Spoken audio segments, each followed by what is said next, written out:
CBI के हिसाब से हेमराज को आरुषि के रूम में मारा गया था, पर बहुत ही कम लोग को पता है कि हेमराज को मेन डोर के पास किसी हथियार से जख्मी कर दिया गया था एंड हेमराज खुद चल के छत पे गया एंड छत पे फाइनल ब्लो से उसे मार दिया गया। अगर आप भी उन लोगों में से हो जो इस बात को नहीं जानते थे तो वीडियो को पूरा देखना। हर एक फैक्ट के पीछे लॉजिकल आंसर होगा एंड कुछ का नहीं, बिकॉज इंटरनेट पे उसके बारे में डिटेल में नहीं लिखा गया है। तो पहले फैक्ट को एक्सप्लेन करने से पहले वीडियो को लाइक कर दो एंड अगर 7 unknown facts about a crime ये सीरीज़ आपको पसंद आएगा तो हम इस सीरीज़ को कंटिन्यू करेंगे। ऐसे और वीडियोस देखना है तो चैनल को सब्सक्राइब कर दो। Let me explain the first unknown fact. Door को देखो, डोर पे खून लगा है। जैसे ही फाइनल ब्लो दिया होगा खून चारों तरफ उड़ा होगा एंड इस तरह डोर पे भी खून लग गया होगा। अगर आप ध्यान से डोर को देखोगे तो मिडिल में खून के छींटे हैं एंड डोर के ऊपर वाले पार्ट में भी खून के छींटे हैं। तो इससे पता चलता है कि हेमराज पे फाइनल ब्लो होते टाइम हेमराज खड़ा था।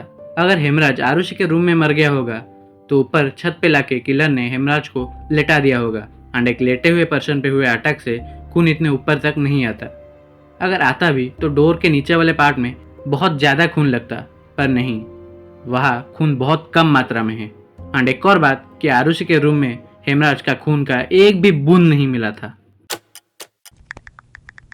प्रीवियसली इस केस के ऊपर हमने वीडियो बनाया है एंड एक कमेंट पे किसी ने बोला था कि पुलिस एंड पेरेंट्स के अकॉर्डिंग रूम में लगे एसी से बहुत तेज आवाज़ आता है एंड इस कारण से अगर आरुषि चिल्लाई भी होगी तो पेरेंट्स वो चीखें सुन नहीं पाए। बट सुबह सुबह भारती घर की मेड जब डोरबेल बजाती है तो तीसरी घंटी पे नुपुर रूम से निकल के डोर खोलती है। बट हम सब जानते हैं कि नुपुर एंड राजेश लेट उठते थे, तो क्या रूम का एसी बंद था या वो ऑलरेडी जाग रहे थे। के गौतम एक रिटायर्ड पुलिस ऑफिसर 17 मई के दिन तलवार हाउस गए थे एविडेंसेस कलेक्ट करने। जब वो हेमराज के रूम में पड़े बेड को ध्यान से देखते हैं तो उन्हें ऐसे साइंस या इम्प्रेशंस मिलते हैं जैसे कि उस बेड पे लास्ट टाइम 3 लोग बैठे थे। बेड के नीचे देखने के बाद उन्हें 3 वाइन ग्लासेस मिलते हैं एंड 3 लोगों ने बाथरूम को यूज़ किया है, ये बात भी पता चलता है। होगा कुछ प्रोटोकॉल, उससे पता चल गया होगा।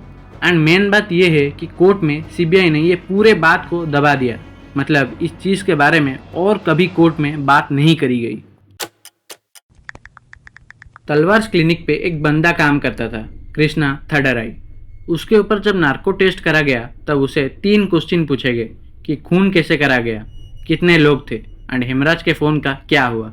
तो कृष्णा बोलता है खून हमने कुकरी से किया एंड सेकेंड क्वेश्चन का आंसर देता है कि वहाँ 3 लोग थे। एंड हेमराज के मोबाइल के बारे में वो ये बोलता है कि उसको हमने डिस्ट्रॉय कर दिया था, पर नार्को टेस्ट का कोई फ़ायदा नहीं, बिकॉज कोर्ट इसके ऊपर भरोसा नहीं करता। अगर कृष्णा नशे में कुछ भी बोल रहा था तो उसने 3 लोगों ने खून किया ये कैसे बोला। आरुषि का मोबाइल को ट्रेस कर लिया गया था बट हेमराज का मोबाइल कभी नहीं मिला। इसके बारे में कृष्णा इतना एक्यूरेट कैसे हो सकता है। सीबीआई 7 जून के दिन कृष्णा के घर छानबीन के लिए गए थे। उन्हें वहाँ एक पिलो कवर मिला, एक ब्लड स्टेन्ड कुकरी मिला एंड एक ट्राउज़र भी मिला। सुबह सुबह जब राजेश और नुपुर आरुषि के बॉडी को देखते हैं तो उनका फास्ट रिएक्शन होता है कि देखो हेमराज ने क्या कर दिया। ये उन्होंने घर की मेड भारती के सामने बोला था, पर वो ऐसे कैसे कंक्लूजन पे आ सकते हैं। क्या ये प्री प्लान था? एंड प्लान में ये भी होगा कि पुलिस को कॉल मत करना, पहले रिलेटिव्स एंड पड़ोसियों को घर में बुला लो, फिर देखते हैं पुलिस का क्या करना है। आरुषि के रूम में एक वाईफाई लगा था एंड उसे रात के 3 बजे बंद करा गया था। जिसने भी वाईफाई को बंद करा क्या वही किलर है? आरुषि के रूम में एंट्री करने के लिए एक की लगता है एंड फोर्स्ड एंट्री का नामो निशान नहीं था एंड जो चाबी वो दरवाजे को खोल सकता है वो हमेशा नुपुर के पास रहता है। तो क्या नुपुर उस रात चाबी बाहर रख दी थी? क्या किलर ने उस चाबी के मदद से रूम के अंदर जाके आरुषि को मार दिया, या नुपुर तलवारी किलर है? हेमराज लगभग 2 साल से तलवार फैमिली का सर्वेंट था एंड पहले दिन से वो अपने फैमिली जो कि नेपाल में है वहाँ पैसे भेजता था। बट 1 साल से उसने घर पैसे नहीं भेजे थे। उसने एक फीमेल सोशलिस्ट को कहा था कि उसका लाइफ खतरे में है, बट किससे? क्या उसने किसी से पैसे उधार लिए थे? क्या उसने राजेश और नुपुर तलवार के सीक्रेट्स जान लिए थे? ये भी हो सकता है कि सैलरी ना मिलने की वजह से वो घर पैसे नहीं भेज रहा था। जिस दिन मर्डर हुआ उस दिन उसके रूम में जो 3 लोग थे वो कौन थे? टेरेस में हेमराज का बॉडी मिला था, फिर किसी ने टेरेस का डोर बंद करके चाबी कहीं फेंक दिया था। पर हमेशा से टेरेस का चाबी राजेश के पास रहता था। पर कृष्णा ने नार्को टेस्ट में क्यों कबूल करा कि उसने ही मारा है?